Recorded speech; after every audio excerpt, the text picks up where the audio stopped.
manalo, ang team ni Kim Chu sa magpasikat kung saan ay napaiyak na lang itong si Kim Chu sa sobrang tuwa, dahil may matutulungan na naman sila na isang foundation, idodonate kasi ng team ni Kim Chu ang kanilang napanalunan.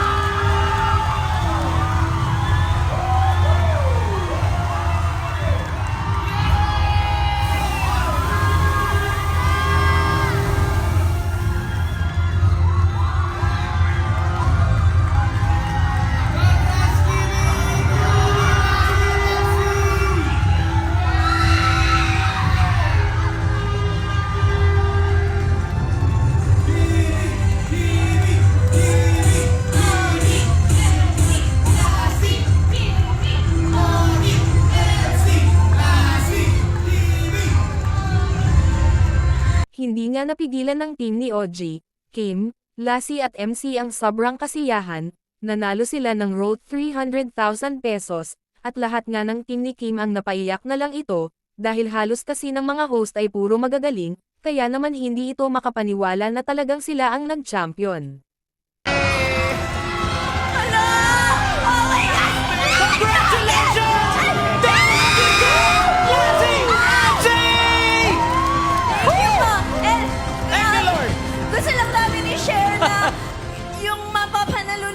Hindi pa man namin alam yung nangyari sa